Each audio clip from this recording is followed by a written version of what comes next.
ओम श्री गणेशाय नमः। श्री शिव महापुराण रुद्र संहिता युद्ध खंड 50वां अध्याय।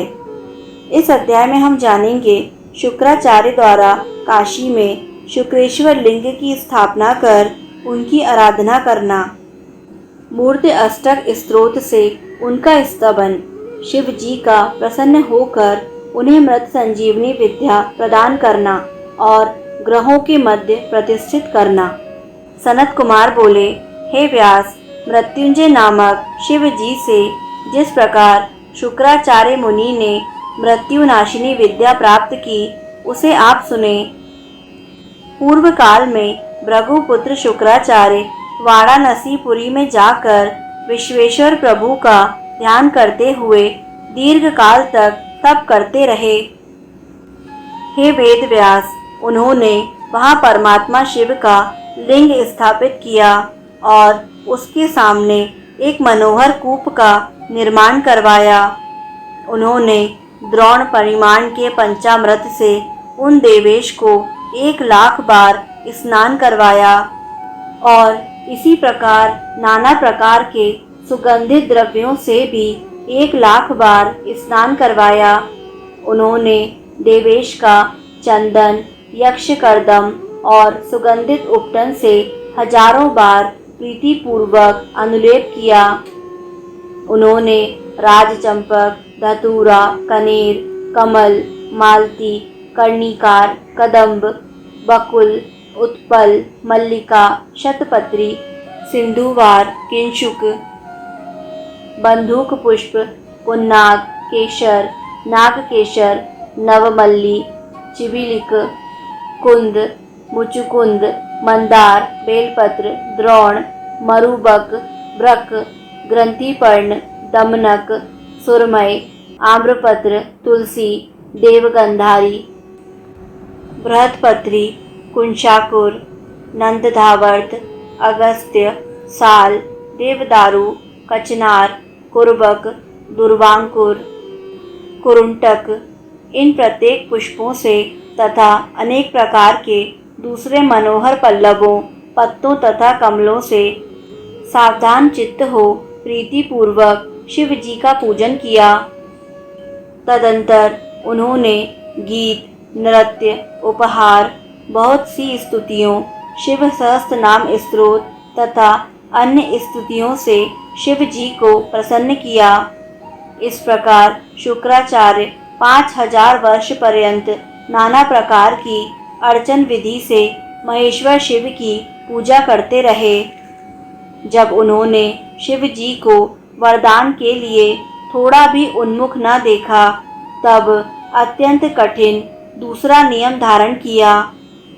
भावना रूपी जल से इंद्रियों सहित चित्त के चांचल्य रूपी महान दोष को धोकर उस चित्त रूप महारत्न को निर्मल करके शिव जी के लिए अर्पण करके शुक्राचार्य हजारों वर्ष पर्यंत तुषाग्नि जन्य धूम राशि का पान करने लगे।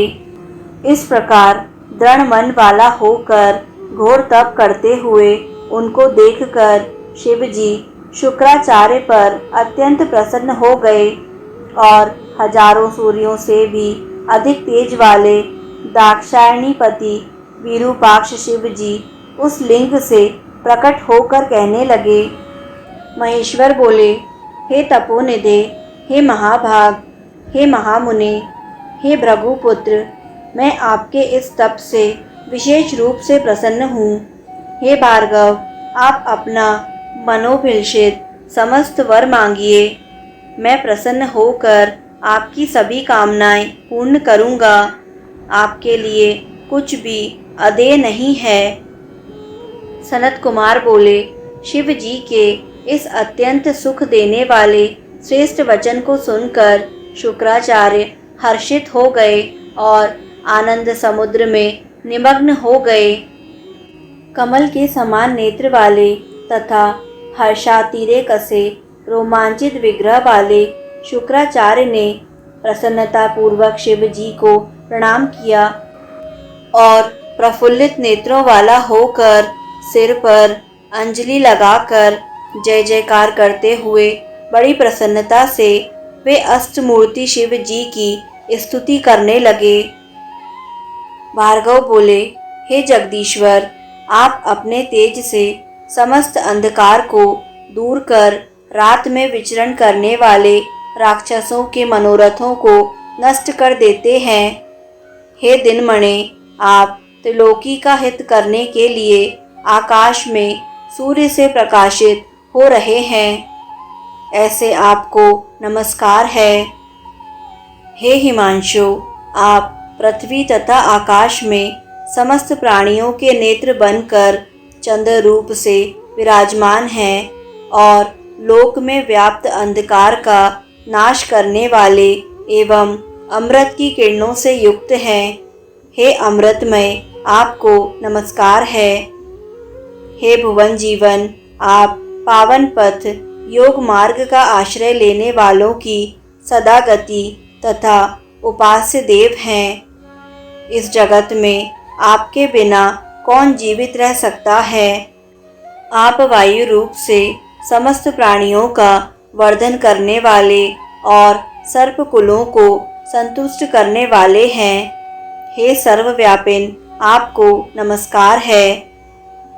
हे विश्व के एकमात्र पावन कर्ता, हे शरणागत रक्षक, यदि आपकी एकमात्र पावक अर्थात पवित्र करने वाली एवं दाहिका शक्ति ना रहे तो मरने वालों को मोक्ष प्रदान कौन करे। हे जगदंतरात्मन, आप भी समस्त प्राणियों के भीतर वैश्वानर नामक पावक अर्थात अग्नि रूप हैं और उन्हें पग पग पर शांति प्रदान करने वाले हैं। आपको नमस्कार है। हे जल रूप, हे परमेश्वर, हे जगत पवित्र, आप निश्चय ही विचित्र उत्तम चरित्र करने वाले हैं।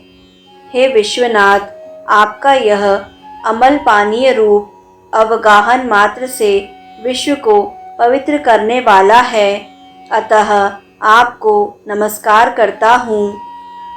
हे आकाश रूप, हे ईश्वर, यह संसार बाहर एवं भीतर से अवकाश देने के ही कारण विकसित है।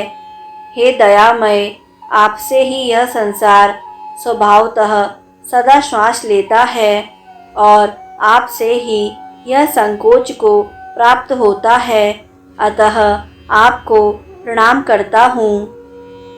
हे विशंभरात्मक अर्थात पृथ्वी रूप, हे विभु, आप ही इस जगत का भरण पोषण करते हैं। हे विश्वनाथ, आपके अतिरिक्त दूसरा कौन अंधकार का विनाशक है।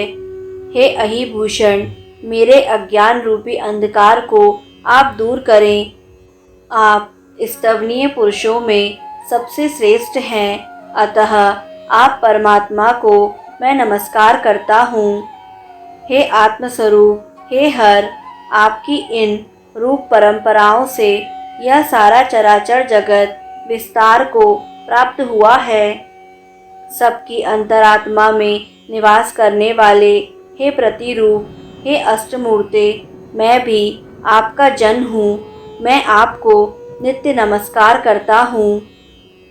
हे दीनबंधो, हे विश्वजनिन मूर्ते, हे प्रणत प्रणीत अर्थात शरणागतों के रक्षक, हे सर्वार्थ सार्थ परमार्थ, आप इन अष्टमूर्तियों से युक्त हैं और यह विस्तृत जगत आपसे व्याप्त है, अतः मैं आपको प्रणाम करता हूँ। सनत कुमार बोले, भार्गव ने इस प्रकार अष्टमूर्ति स्तुति के 8 श्लोकों से शिव जी की स्तुति कर भूमि में सिर झुकाकर उनको बार बार प्रणाम किया। अत्यंत तेजस्वी भार्गव से इस प्रकार स्तुत महादेव जी प्रणाम करते हुए उन ब्राह्मण को अपनी भुजाओं से पकड़कर तथा पृथ्वी से उठाकर अपने दांतों की कांति से दिगंतर को प्रकाशित करते हुए मेघ के समान गंभीर वाणी में अत्यंत प्रेम पूर्वक कहने लगे। महादेव जी बोले, हे विप्रवर्य, हे कवि, हे तात, आप मेरे पवित्र भक्त हैं। आपके द्वारा की गई उग्र तपस्या, लिंग प्रतिष्ठा जन्य पुण्य लिंगाराधन, अपने पवित्र एवं निश्चल चित्त के समर्पण तथा अविमुक्त जैसे महाक्षेत्र में किए गए पवित्र आचरण से मैं आपको दयापूर्वक देखता हूँ। आपके लिए कुछ भी अदेय नहीं है। आप इसी शरीर से मेरी उदर रूपी गुफा में प्रविष्ट हो पुनः लिंगेंद्रिय मार्ग से निकलकर पुत्र भाव को प्राप्त होंगे। अब मैं अपने पार्षदों के लिए भी दुर्लभ वर आपको प्रदान करता हूँ, जिसे मैंने ब्रह्मा तथा विष्णु से भी गुप्त रखा है। मृत संजीवनी नामक जो मेरी निर्मल विद्या है, उसका निर्माण मैंने स्वयं अपने महान तपोबल से किया है। हे महाशुचे, उस मंत्र रूपा विद्या को मैं आपको प्रदान करता हूँ। हे सुचि तपोनिधे, आप में उस विद्या की प्राप्ति की योग्यता है। आप जिस किसी को उद्देश्य करके विदेश्वर भगवान शिव की इस श्रेष्ठ विद्या का आवर्तन करेंगे, वह अवश्य ही जीवित हो जाएगा, यह सत्य है। आपका दैदीप्यमान तेज आकाश मंडल में सूर्य तथा अग्नि से बढ़कर होगा। आप प्रकाशमान होंगे और श्रेष्ठ ग्रह होंगे। जो स्त्री या पुरुष आपके सम्मुख यात्रा करेगा, आपकी दृष्टि पड़ने मात्र से उनका सारा कार्य नष्ट हो जाएगा। और हे सुव्रत, मनुष्यों के समस्त विवाह आदि धर्म कार्य आपके उदय काल में ही फलप्रद होंगे। संपूर्ण नंदा तिथियां, प्रतिपदा, षष्ठी तथा एकादशी आपके संयोग से शुभ होंगी। आपके भक्त अत्यंत पराक्रमी तथा अधिक संतानों से युक्त होंगे। आपके द्वारा स्थापित किए गए इस लिंग का नाम शुक्रेश्वर होगा। जो मनुष्य इसकी अर्चना करेंगे, उनकी कार्य सिद्धि होगी। वर्ष भर प्रतिदिन नक्त व्रत परायण जो लोग प्रति शुक्रवार को शुक्रकूप में स्नान एवं तर्पण कर इन शुक्रेश शिव की पूजा करेंगे, उसका फल सुनिए। उनका वीर्य कभी निष्फल नहीं जाएगा। वे पुत्रवान एवं अति वीर्यवान होंगे। वे सभी लोग पुरुषत्व एवं सौभाग्य से संपन्न, विद्या युक्त तथा सुखी होंगे, इसमें संशय नहीं है। इस प्रकार वर देकर शिव जी उसी लिंग में लीन हो गए और शुक्राचार्य भी प्रसन्न चित्त होकर अपने स्थान को चले गए। हे व्यास जी, शुक्र ने जिस प्रकार अपने तपोबल से मृत्युंजय नाम की विद्या प्राप्त की, उसे मैंने कह दिया। अब आप और क्या सुनना चाहते हैं? इस प्रकार श्री शिव महापुराण के अंतर्गत द्वितीय रुद्र संहिता के पंचम युद्ध खंड में मृत संजीवनी विद्या प्राप्ति वर्णन नामक 50वां अध्याय पूर्ण हुआ। दोस्तों, आगे आने वाले सभी अध्यायों को निरंतर सुनने के लिए YouTube चैनल आध्यात्मिक कथाएं को लाइक करें, सब्सक्राइब करें और बेल आइकन पर प्रेस करें। धन्यवाद।